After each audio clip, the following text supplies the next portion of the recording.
নমস্কার বন্ধুরা, কল্যাণীর কিচেনে আপনাদের সবাইকে স্বাগত।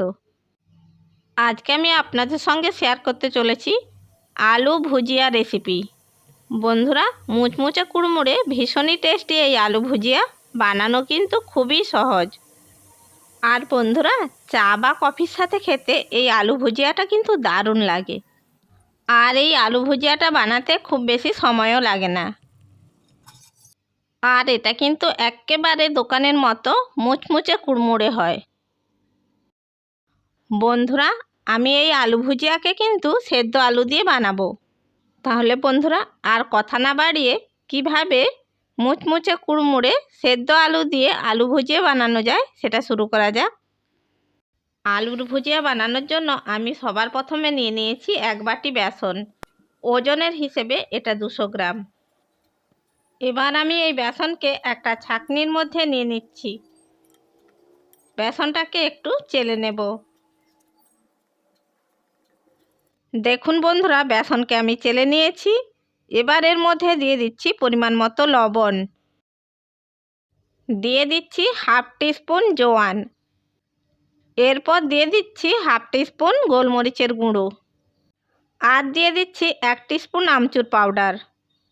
এবার সমস্ত উপকরণগুলোকে বেসনের সাথে খুব ভালো করে মিশিয়ে নিতে হবে। সমস্ত উপকরণগুলোকে আমি বেসনের সাথে খুব ভালো করে মিশিয়ে নিয়েছি। এরপর বন্ধুরা, দুটো আলুকে 4 টুকরো করে কেটে সেদ্ধ করে নিয়েছি। এবার এই সেদ্ধ আলুগুলোকে আমি একটা মিক্সিং জারের মধ্যে নিয়ে নিচ্ছি।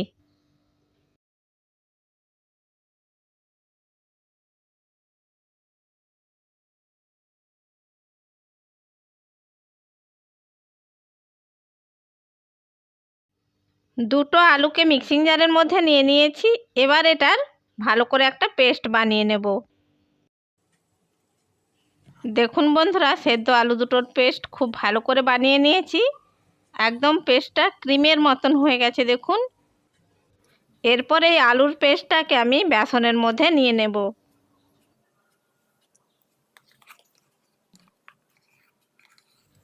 সমস্ত আলুর পেস্টকে আমি বেসনের মধ্যে নিয়ে নিয়েছি। বন্ধুরা, এবারে এই আলুর পেস্টটাকে বেসনের সাথে খুব ভালো করে মাখিয়ে নিতে হবে।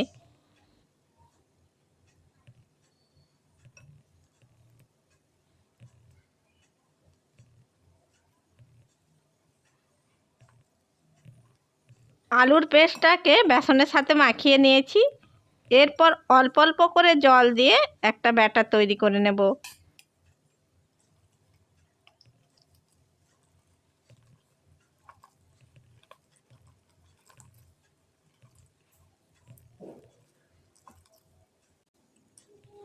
বন্ধুরা, ব্যাটারের ঘনত্বটা খুব পাতলাও হবে না, আবার ঘনও হবে না, মিডিয়াম রাখতে হবে। তাই অল্প অল্প করে জল দিয়ে সেইভাবে একটা ঘনত্বের ব্যাটার তৈরি করে নিতে হবে। আর এই ব্যাটারটাকে বেশ কিছুক্ষণ সময় ধরে 5-7 মিনিট ধরে এটাকে ফেটাতে হবে। এইভাবে করে ব্যাটারটা যত ফেটাবেন ঝুরি ভাজাগুলো তত মুচমুচে হবে। ফেটাতে ফেটাতে এক সময় দেখবেন বন্ধুরা, ব্যাটারটা অনেকটাই সাদা হয়ে গেছে।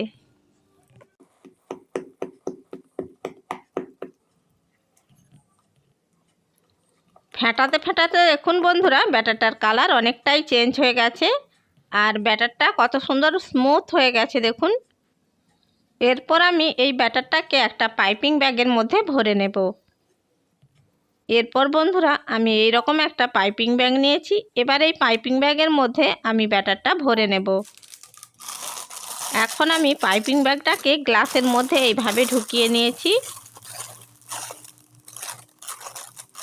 এরপর সমস্ত ব্যাটারটা পাইপিং ব্যাগের মধ্যে ভরে নিচ্ছি।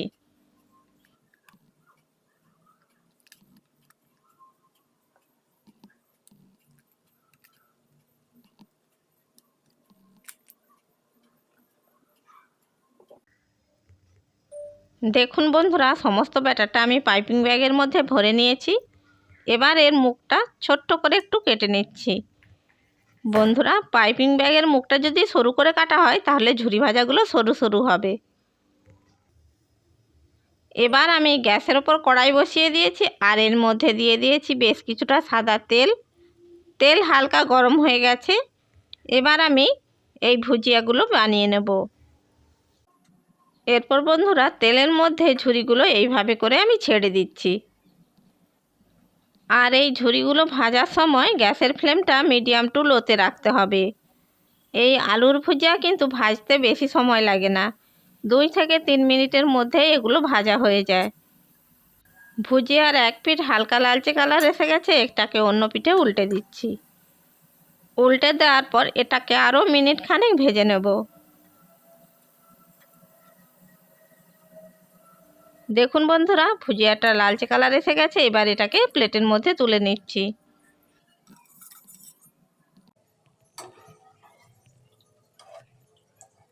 বন্ধুরা, একই রকমভাবে আমি বাকি ভুজিয়াগুলো ভেজে নিচ্ছি।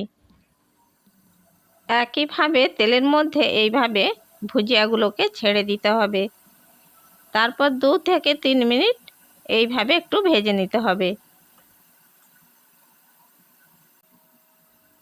এখন ভুজিয়ার এক পিঠ লালচে কালার এসে গেছে, এটাকে অন্য পিঠে উল্টে দিচ্ছি।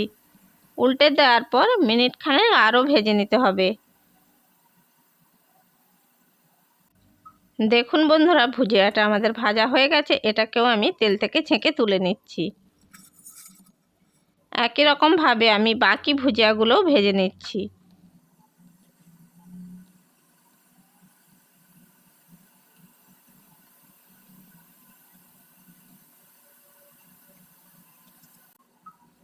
দেখুন বন্ধুরা, আমার সমস্ত আলু ভুজিয়াগুলো ভাজা হয়ে গেছে।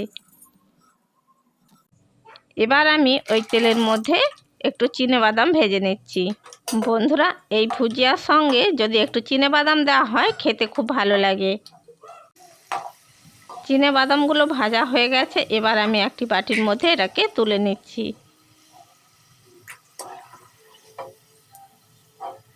দেখুন বন্ধুরা, সমস্ত আলুর ভুজিয়াগুলো আমি ভেজে নিয়েছি। এগুলো কতটা মুচমুচে হয়েছে দেখুন, আমি ভেঙে দেখাচ্ছি। একেবারে দোকানের মতো কুড়মুড়ে মুচমুচে হয়েছে। দেখুন বন্ধুরা, আলুর ভুজিয়াগুলোকে আমি হাত দিয়ে ভেঙে ছোট করে নিয়েছি। এরপর এর মধ্যে দিয়ে দিচ্ছি ভেজে রাখা চিনেবাদাম। এবার চিনেবাদামগুলোকে একটু মিশিয়ে নিচ্ছি। চিনেবাদামগুলোকে ভুজিয়ার সাথে খুব ভালো করে মিশিয়ে নিয়েছি। এবার আমি আলুর ভুজিয়াগুলো চায়ের সাথে খাওয়ার জন্য সার্ভ করে নিয়েছি। দেখুন বন্ধুরা, কতটা মুচমুচে হয়েছে ভুজিয়াগুলো। তাহলে দেখলেন তো বন্ধুরা, কত সহজে সেদ্ধ আলু দিয়ে আলুর ভুজিয়া বানানো যায়। আশা করি বন্ধুরা, সেদ্ধ আলু দিয়ে আলুর ভুজিয়া রেসিপিটা আপনাদের ভালো লেগে থাকবে। রেসিপিটা যদি ভালো লেগে থাকে তাহলে লাইক করবেন, শেয়ার করবেন আর কমেন্ট বক্সে আপনাদের মূল্যবান মতামত জানাবেন। আর এই রকম আরও নানা রকমের রেসিপি পাওয়ার জন্য আমার চ্যানেলটিকে সাবস্ক্রাইব করে বেল আইকনটি প্রেস করে দেবেন। তাহলে বন্ধুরা, যখনই আমি ভিডিও ছাড়বো নোটিফিকেশানটা সবার আগে আপনার কাছে পৌঁছে যাবে। চ্যানেলে যদি নতুন বন্ধু হয়ে থাকেন চ্যানেলটিকে সাবস্ক্রাইব করার জন্য অনুরোধ রইল। ভালো থাকবেন, সুস্থ থাকবেন। ধন্যবাদ।